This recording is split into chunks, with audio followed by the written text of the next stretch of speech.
எல்லோருக்கும் வணக்கம். Aadhira's kitchen YouTube சேனலுக்கு உங்களை அன்போடு வரவேற்கின்றேன். நல்லதை நினைப்போம், நல்லதே நடக்கும்னு சொல்லி இந்த பதிவை நான் ஆரம்பிக்கிறேன். பதிவுக்குள்ளே போகிறதுக்கு முன்னாடி நம்ம சேனலை இது வரைக்கும் சப்ஸ்கிரைப் பண்ணலைன்னா மறக்காமல் சப்ஸ்கிரைப் பண்ணி வச்சுக்கோங்க.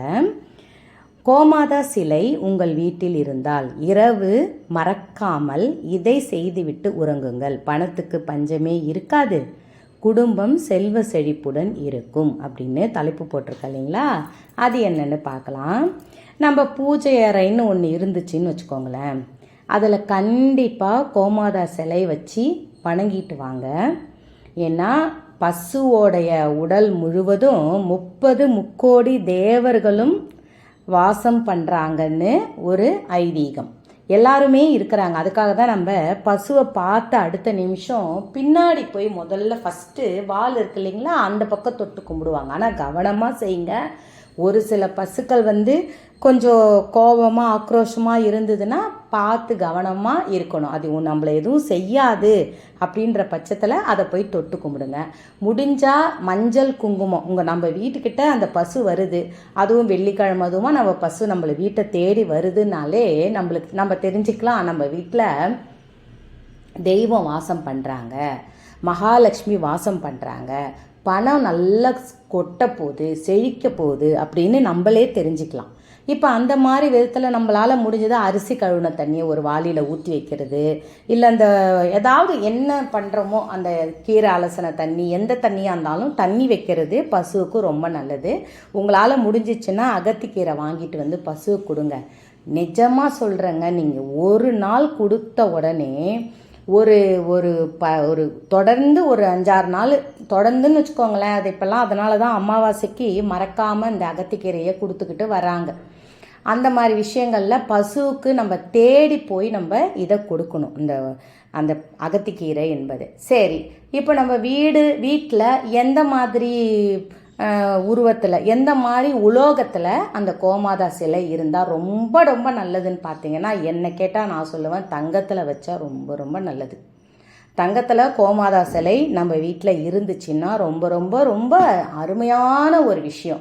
ஆனால் தங்கத்தில் வாங்க முடியாதுமா, என்னம்மா இப்படி பேசுகிறீங்க நீங்கள் அப்படின்னு நீங்கள் நினைக்கிறீங்கன்னா, நான் எப்போவுமே என் பிள்ளைங்களான சப்ஸ்கிரைபரான பிள்ளைங்க நல்லா வசந்த இடத்துல உயர்ந்த இடத்துல இருக்கணும்னு தான் நான் நினச்சி இந்த விஷயத்தை எப்போவுமே சொல்லுவேன். சரி, இப்போ தங்கத்தில் அடுத்து என்ன பொருள்னு பார்த்தீங்கன்னா, வெள்ளியில் இருந்தால் அதை விட நல்லது. சரி, அதுவும் வெள்ளியிலையும் வாங்க முடியாதுமா, வேறு ஏதாவது சொல்லுங்கள். பித்தளையில் இருந்தால் ரொம்ப நல்லது. பித்தளை சிலையே இப்போல்லாம் வெயிட்டாக வாங்கணும்னு பார்த்தீங்கன்னா 1000 ரூபாய்க்கு கிட்டத்தட்ட வந்துடுச்சு பித்தளை சிலை.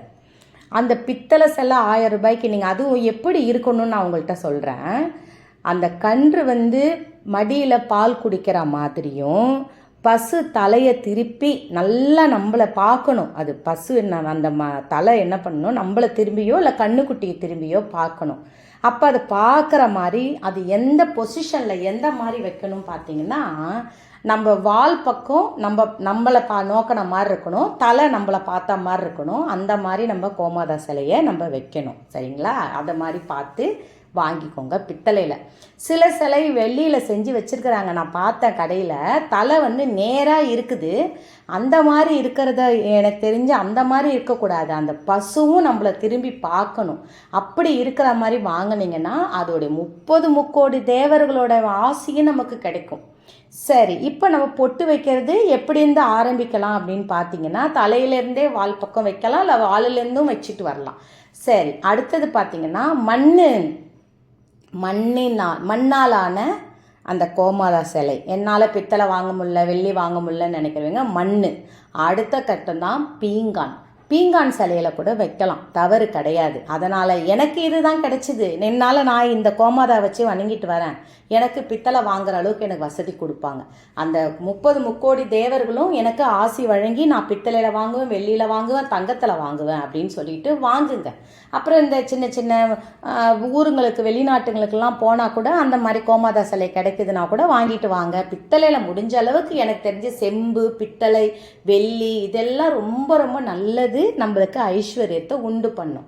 சரி, இப்போ நான் கோமாதா சிலையை நான் வீட்டில் வச்சுருக்கிறேம்மா, என்னம்மா செய்யணும்? ராத்திரியில் ஏதோ பண்ண சொல்கிறீங்களே, என்ன பண்ணணும் அப்படின்னு பார்த்தீங்கன்னா, சாதாரணமாக அந்த சிலையை வைக்காமல் அதுக்குரிய ஒரு தட்டு வைங்க.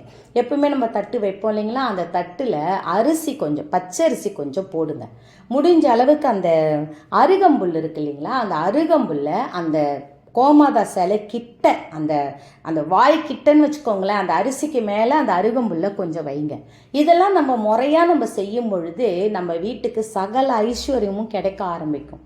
அதே மாதிரி உங்களுக்கு பசு தேடி போய் கொடுக்க முடியல, அகத்திக்கீரை எனக்கு கிடைக்குது, பசுவை தேடி போய் கொடுக்க முடியலன்னா எங்கே பசு வரும்னு யாராவது கேட்டு பார்த்து அந்த இடத்துல அந்த அகத்திக்கீரையை வச்சுட்டு வந்துடுங்க. அப்படி ஒரு கொத்து அகத்திக்கீரை எடுத்துகிட்டு வந்து இன்னைக்கு ராத்திரி கூட அதை நீங்கள் செய்யலாம். இப்போது அந்த பசுவுக்கு கீழே அந்த காலடி இருக்கு இல்லைங்களா, அங்கே வச்சுருங்க. அது சாப்பிட்றதா தான் நம்ம ஐதீகம். நம்மளுடைய கணக்கு என்ன, தெய்வத்துக்கு நம்ம தெய்வத்தையும் வைக்கிறோம். கண்டிப்பாக தெய்வம் சாப்பிடுதுன்னு நம்பிக்கை வச்சு தான் 1/2 மணி நேரம் 3/4 மணி நேரம் நம்ம 1/2 மணி நேரம் விளக்கெறியும் போது வெயிட் பண்ணுறோம் இல்லைங்களா, 10 நிமிஷமாவது வெயிட் பண்ணணும். உடனே சாப்பாடை வச்சு அடுத்த நிமிஷம் நம்ம எடுத்துக்க மாட்டோம். தெய்வம் எடுக்கும், நிச்சயமாக எடுக்கும். நிறைய மிராக்கள், நிறைய விஷயம் நம்ம பார்க்குறோம். நம்பிக்கை உள்ளவங்களுக்கு அது கண்டிப்பாக அது தெய்வம்னா தெய்வம் தாங்க. நம்பினவங்களுக்கு நாராயணன். இப்போ அந்த அரிசியை வச்சிடுறோம். முக்கியமாக அதுக்குள்ள இன்னும் ஒரு பொருள் அதில் நம்ம வைக்க போகிறோம். அது என்னன்னு பார்த்தீங்கன்னா, 101 ரூபாய். அந்த அரிசி மேலே 101 ரூபாய் வச்சுட்டு, அது மேலே கொஞ்சம் அருகம்புல்லை வச்சுட்டு, அதுக்கு மேலே கோமாதாவை வச்சுருங்க. வச்சிட்டிங்களா, இதோட ராத்திரி முழுவதும் இது இருக்கட்டும். இது நீங்கள் என்றைக்கு வேணாலும் செய்யலாம். இன்றைக்கி செய்யலாமா, நாளைக்கு செய்யலாமா, எப்போ வேணாலும் இதை செய்யுங்க. நீங்கள் இல்லை நான் அமாவாசை அன்னைக்கு செய்கிறேம்மா, செய்யுங்க தாராளமாக. இப்போ நான் செய்கிறேன், இன்றைக்கே நான் செய்கிறேம்மா, அருகம்புல் எனக்கு கிடைக்குது. அகத்திக்கீரைலாம் அப்பாற்பட்டது தான். முடிஞ்ச அளவுக்கு அந்த அருகம்புல் என்பது ரொம்ப ரொம்ப சக்தி வாய்ந்தது. நான் சொல்கிற அந்த 101 ரூபாய் என்ன பண்ணணும்னு அதையும் நான் உங்களுக்கு சொல்கிறேன். இதை நீங்கள் வச்சிடுறீங்களா, அந்த இன்னைக்கு இரவு முழுவதும், ஒரு நாள் இரவு முழுவதும் அந்த அரிசி, பச்சரிசி கொஞ்சம் ஒரு அளவுக்கு, எப்படி சொல்கிறது, ஒரு நம்ம சாதம் வேக வைக்கிற அளவுக்கு ஒரு 100 கிராம் அரிசியாவது போட்டுக்கோங்க அந்த தட்டு மேலே. இதுக்குன்னு கூட ஒரு தட்டு வச்சுக்கோங்க, ஓகேங்களா. அது மேலே 101 ரூபாய். அந்த இரவு முழுவதும் அந்த கோமாதா சிலைக்கு அழகாக பூ வச்சு எல்லாம் பண்ணி அலங்காரம் பண்ணி வச்சுடுறோம்.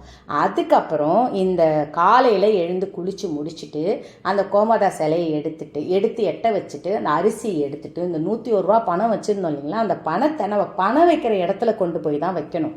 பணம் எங்கே நம்ம சேர்த்து வைக்கிறோமோ அதில் வச்சுக்கலாம். இல்லை பேக் வச்சுருந்தா அதில் நம்ம அந்த 101 ரூபாயை போட்டு வைக்கலாம். நீங்கள் போட்டு வைக்கிற அந்த சேமிப்பு 101 ரூபா இருக்குது பாருங்கள், நம்ம சேமிப்பில் இன்னும் ஒரு பணம் சேர்ந்துக்கிட்டே இருக்கும்.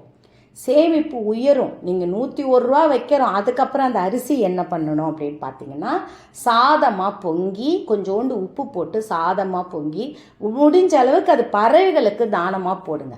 அப்படி இல்லை அரிசியே போட்டாலே எங்கள் வீட்டுக்கிட்ட புறாக்கள் இருக்குதுமா, காக்கா சாப்பிடும், பறவைகள் சாப்பிடும் அப்படின்னீங்கன்னா அரிசியாகவே எத்தனை பேர் தானம் போடுங்க.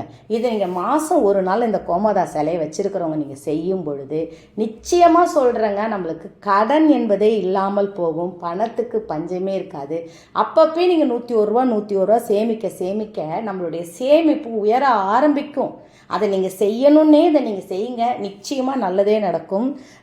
வாழ்க வளத்துடன், வெற்றி நிச்சயம்னு சொல்லி இந்த பதிவை நான் நிறைவு செய்கிறேன். இன்னொரு பதிவோடு உங்களை நான்